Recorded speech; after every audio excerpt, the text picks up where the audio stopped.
Welcome, seekers of divine purpose. In today's enlightening journey, we delve into the timeless wisdom of C.S. Lewis, renowned scholar and theologian. Prepare to unlock the secrets of your divine calling as we explore the 9 unmistakable signs that mark you as chosen by God. Join us as Lewis unveils the path to discovering your sacred destiny. This is C.S. Lewis, 9 Signs You Are Chosen by God. Let's begin.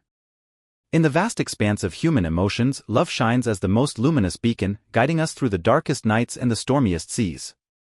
Yet, among the varied forms of love, there is one that transcends, one that illuminates the path to our divine calling, agape, or unconditional love. C.S. Lewis, in his profound exploration of love, highlighted agape as the purest form of love, a selfless, giving love that expects nothing in return. Agape is not born of emotion or bound by the ties of reciprocity. It is a love that flows freely, like a river nourishing the parched lands without asking for anything.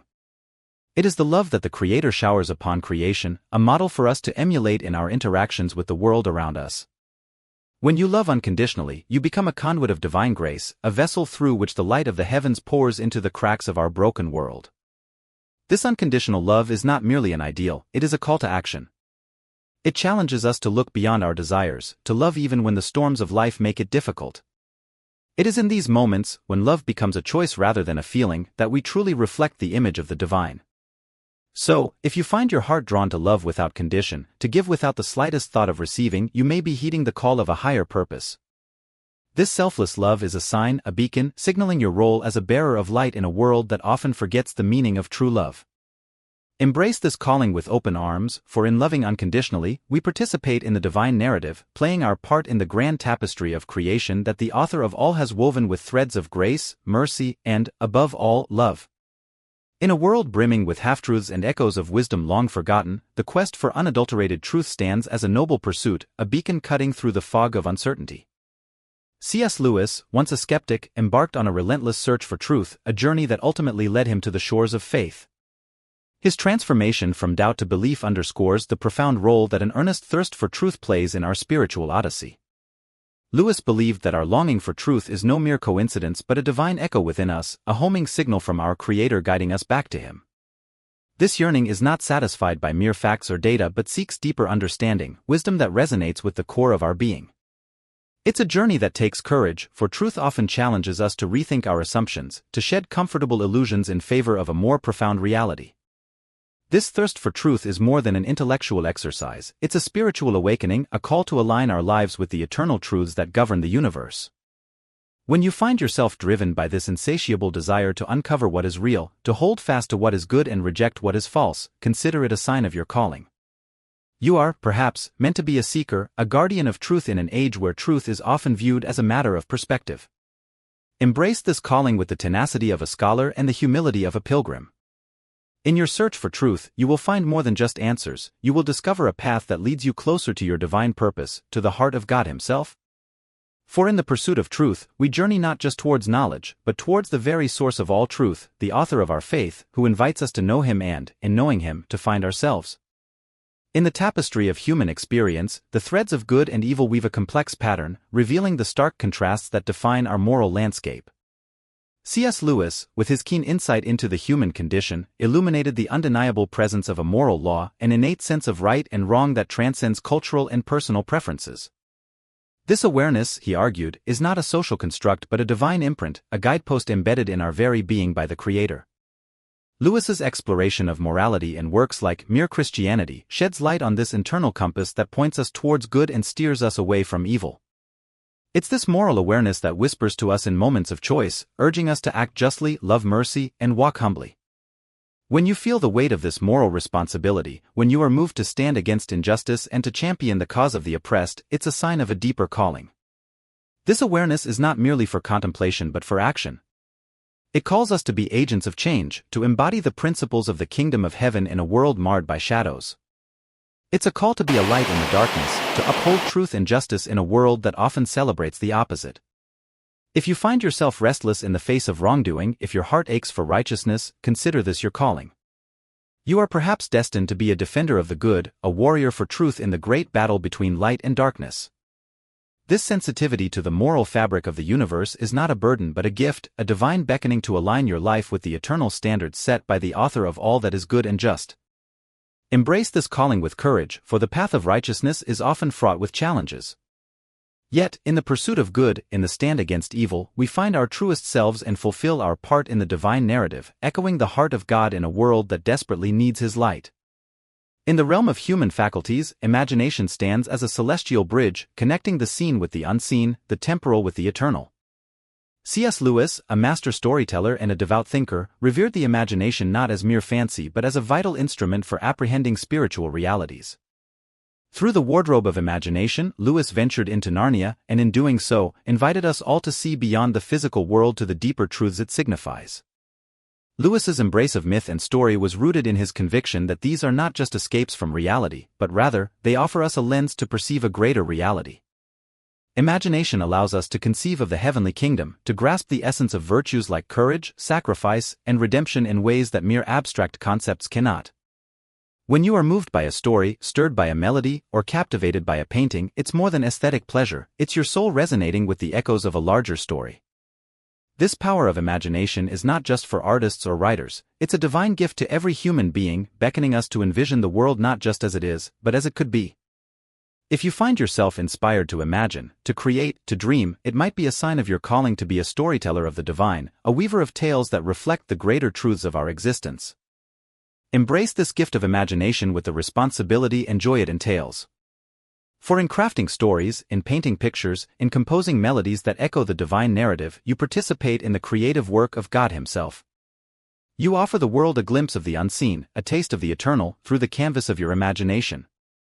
So, if your heart swells with dreams and visions, if your mind wanders in realms of wonder and awe, heed this calling. You are perhaps chosen to be an ambassador of the invisible, tasked with the sacred duty of making the divine palpable through the power of imagination. In the landscape of human experiences, pain and suffering are among the most formidable terrains we navigate. Yet, within these shadowed valleys, there lies a profound potential for transformation and revelation. C.S. Lewis, through his own encounters with grief and loss, as poignantly expressed in A Grief Observed, came to understand pain not as a mere misfortune, but as a megaphone God uses to rouse a deaf world. Lewis contended that pain, in its raw and unvarnished truth, confronts us with the fragility of our earthly existence, stripping away the illusions of self-sufficiency and invulnerability.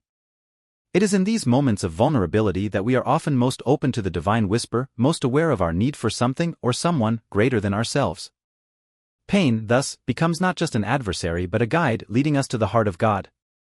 This perspective on suffering invites us to view our own trials not as senseless tribulations but as part of a larger narrative of redemption and growth. When you find yourself facing hardships that shake the foundations of your world, consider it an invitation to deeper communion with the divine. It's in the crucible of suffering that our character is refined, our faith is deepened, and our dependence on God is solidified. Embrace this path, not as a passive resignation to fate, but as an active engagement with a God who is both sovereign and intimately present in our pain. For those who are called to walk through the valley of shadows, there is a promise of divine companionship and eventual emergence into a place of greater strength, compassion, and understanding. So, if your journey is marked by trials, if your heart is acquainted with grief, see it as a sign of your calling to bear witness to the redemptive power of God. Your pain, when surrendered to the Creator, can become a powerful testimony of faith, hope, and love that transcends the darkness. In the depths of every human heart lies a longing, a yearning that transcends the boundaries of time and space. It's a longing for something more, something beyond the fleeting pleasures and passing moments of this earthly existence. C.S. Lewis, with his keen insight into the human condition, recognized this longing as a divine echo, a signpost pointing us towards our ultimate destiny in God. Lewis famously described this longing as Sehnsucht, a German word that encapsulates a profound sense of longing for the infinite, the eternal, the unattainable. It's a longing that finds expression in our deepest desires, our noblest aspirations, our most heartfelt prayers. When we feel this stirring within us, when our souls ache for a home we've never known, it's a sign that we are made for something beyond this world. This longing for the eternal is not a mere flight of fancy or wishful thinking, it's rooted in the very fabric of our being, woven into the tapestry of our souls by the hand of the Creator. It's a reminder that we are pilgrims passing through this world, journeying towards a destination that lies beyond the horizon of time. When we embrace this longing, when we surrender to its pull, we open ourselves to the possibility of encountering the divine in ways we never imagined. So, if your heart resonates with this longing, if you find yourself yearning for a deeper connection with the eternal, consider it a sign of your calling to be a seeker of the divine. Your longing is not in vain, it's a sacred invitation to embark on a journey of discovery, a quest for meaning and purpose that ultimately leads us home to God. Embrace this longing with open arms, for in it lies the promise of fulfillment, the assurance of a destiny that transcends the confines of this mortal coil. And as you journey towards the eternal, may you find solace in the words of the psalmist, "In your presence is fullness of joy, at your right hand are pleasures forevermore." In the vast expanse of creation, there are depths of mystery that elude our finite minds, truths that lie beyond the reach of our comprehension. C.S. Lewis, with his profound humility before the mysteries of existence, recognized that there are aspects of God and his ways that surpass our understanding. He embraced these mysteries not with fear or frustration, but with a sense of wonder and awe. Lewis understood that mystery is not a barrier to faith but a pathway to deeper intimacy with the divine. It's in the mystery of God's presence, the mystery of his providence, the mystery of his love that we encounter the true depths of his being. When we stand in awe before the mysteries of the universe, when we acknowledge our own limitations in the face of the infinite, we open ourselves to a deeper experience of God's presence. This embrace of mystery is not a surrender to ignorance but a recognition of the inherent limitations of human knowledge. It's a willingness to journey into the unknown, to explore the uncharted territories of faith with courage and humility. When we embrace mystery, we invite God to reveal himself to us in ways that transcend our understanding, to lead us into the depths of his truth and love. So, if you find yourself drawn to the mysteries of faith, if you are captivated by the unknown and the unknowable, consider it a sign of your calling to be a pilgrim of the divine mysteries. Your thirst for understanding is not in vain, it's a sacred invitation to venture into the depths of God's presence, to explore the mysteries of his kingdom, and to encounter the awe-inspiring majesty of his being. Embrace this journey with faith and trust, knowing that in the mystery of God's presence, you will find the fulfillment of your deepest longings and the revelation of his boundless love. In a world often marked by division and discord, love stands as a beacon of hope, a force that transcends barriers and transforms lives. C.S. Lewis, with his profound understanding of the nature of love, recognized that true love is not merely a sentiment but a courageous commitment, a willingness to sacrifice, to endure, to give of oneself for the sake of another. Lewis's reflections on love, as articulated in works like The Four Loves, reveal that love is not always easy. It requires courage, the courage to forgive, the courage to empathize, the courage to stand against injustice. It's this courageous love that reflects the heart of God himself, who so loved the world that he gave his only Son. When we exhibit courageous love in our lives, when we reach out to the marginalized, when we stand up for the oppressed, when we extend grace to the undeserving, we embody the very essence of our calling as followers of Christ. This courageous love is not passive or complacent, it's active and transformative, a force that has the power to heal wounds, mend brokenness, and reconcile estranged hearts. So, if you find yourself moved by compassion, if you are stirred to action by the plight of the suffering, consider it a sign of your calling to be a vessel of courageous love in a world in desperate need of healing. Your willingness to love sacrificially, to extend grace generously, is a testimony to the transformative power of God's love working through you. Embrace this calling with boldness and humility, knowing that in the courageous expression of love, you participate in the redemptive work of God himself. And as you journey forth in love, may you be strengthened by the knowledge that you are not alone, for the God of love goes before you, empowering you to be a beacon of hope and healing in a world hungering for love. In the ebb and flow of life's uncertainties, there is a comforting truth that anchors the soul, the belief in divine providence, the conviction that God's hand is guiding our steps, even in the midst of chaos or confusion. C.S. Lewis, with his unwavering trust in God's providential care, understood that faith is not just a matter of belief, but a courageous surrender to the loving sovereignty of our Creator.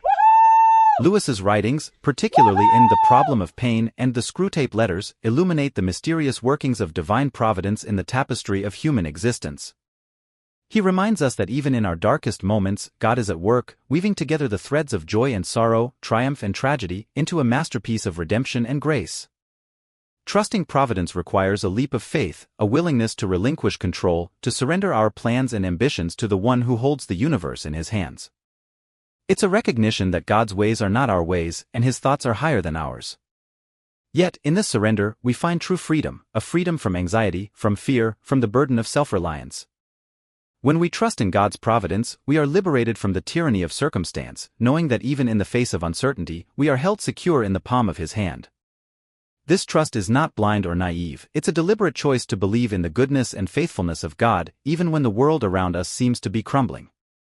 So, if you find yourself wrestling with doubt, if you are weighed down by the cares of this world, consider it a sign of your calling to trust in divine providence. Your willingness to surrender control, to place your life in God's hands, is a testimony to the power of faith to sustain and uphold us in every season of life. Embrace this trust with humility and gratitude, knowing that in entrusting your life to God's care, you are aligning yourself with His eternal purposes and finding refuge in His unfailing love. And as you journey forth in faith, may you be strengthened